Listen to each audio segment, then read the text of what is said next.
As we wait for the long-promised redevelopment of the Royal Museum of Alberta, we do thank the committed staff members inside that building, past and present, and some of them are in this room, and we really appreciate it, who have advocated for fresh perspectives and a renewed building. Thank you very much, and I think you know who you are.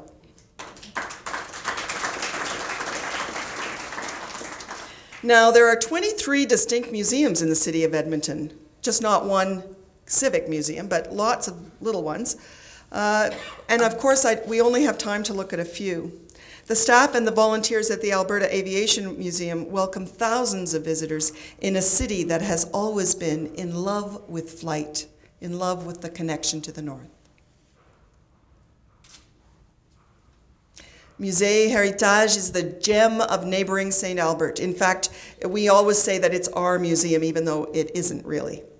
A dynamic team of professionals is creating an evolving program of archival collection, preservation, and historical and contemporary exhibits relevant to the wider community, relevant to all of us. And they are groundbreakers in cross-cultural work. We could thank the staff and volunteers at the Loyal Eddies Museum for the curriculum work with Edmonton schools and their ongoing research and assistance to veterans. Or we could thank Stephen Yakomets and the volunteers at the Alberta Railway Museum. When I asked Stephen to describe their dreams for the future, he outlined their determination to build an indoor, climate-controlled museum to house part of their collection and to create and host school programs and tours.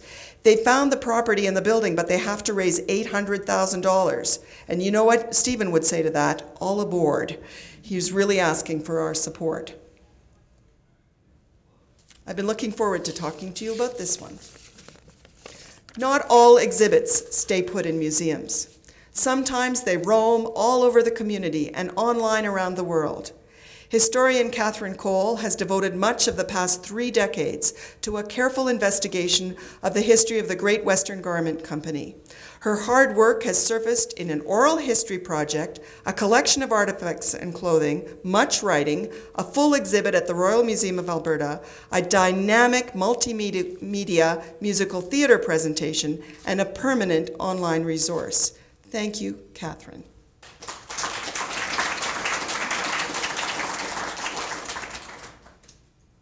The great team at the Alberta Labour History Institute, based in Edmonton, collects the stories of working people and their long struggle for fair wages and working conditions.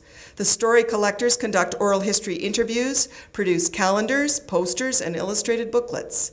They will soon publish a new book on the history of the labour movement in Alberta, written by labour historian Alvin Finkel.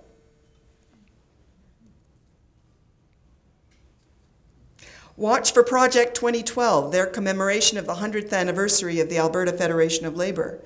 Preserving the history of work for future generations is an important new definition of the beautiful old words, solidarity forever, something I think that the Heritage Council should borrow. Solidarity forever. Thank you, Al Hai. Speaking of historical anniversaries, the Alberta Native Friendship Centres Association celebrates its 40th anniversary this year. Terry Lusty has written a history of the movement for their website. He's here tonight. Terry, where are you? Hello. He has also collected portraits of elders and photographs of Edmonton's events for their website and permanent collection. Thank you, Terry. Many people want to investigate a family tree but don't know how. Edmonton's expert genealogists teach other citizens how to trace their family history in all kinds of seminars and one-on-one teaching, and they also search the records on their behalf. Thank you, genealogists. Now you may wonder what that is. It's kind of a little fuzzy picture. Some Edmonton volunteers even managed to build a power station replica out of Lego to get across a high kilowatt heritage message.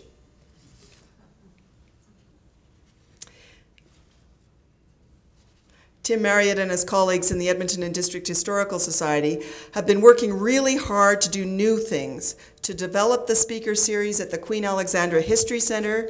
They've also created the popular Edmonton and Northern Alberta Historic Festival and Doors Open Edmonton, a summer celebration of our built heritage. And hooray, everybody needs to hear this news.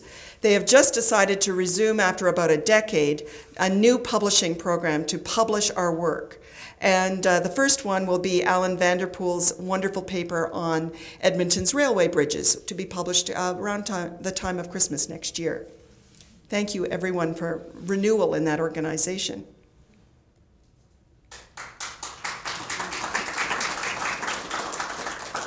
Okay, Edmonton's own Mr. Telephone, Alec Taylor, has been in his grave for a long, long time. He's actually one of my favorite Edmonton historical figures in his long black cloak, but he's dead. And in his place, Bert Udall and his team of volunteers keep the past ringing at the Edmonton Historical Telephone Center.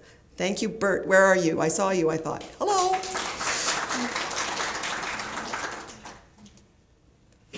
The Old Strathcona Foundation created a model for the rest of the city about the economic benefits of a close collaboration among heritage specialists, artists, businesses, and community members, and I think we can all learn from them. And if you're in Strathcona, you could just jump on a restored streetcar, thanks to the hard work of the volunteers like Hans Riffel, Doug Bowers, and their volunteers. Watch for the restored number 33 streetcar on the high-level bridge next summer. It took 17 years, 35,000 work hours, and $150,000 to restore that streetcar, and it's moving again. That old-timers log cabin down in the river valley isn't just a building. The Northern Alberta pioneers and descendants search and preserve the history of early settlement in a new special collection and in a new book. Edmonton stands in the heart of Kalina territory, too. Our maps overlay each other, and all the boundaries get mixed up. For decades, the Ukrainian Cultural Heritage Village has investigated and celebrated the arrival of early rural Ukrainian immigrants. But a new urban museum, long in the planning, deserves our outspoken support as it raises funds for development in the Quarters District at the east end of Jasper Avenue. And if all of us could do one thing, it would be to lobby the federal government to do its part in producing more money for that museum. I'm still an editorial writer at heart.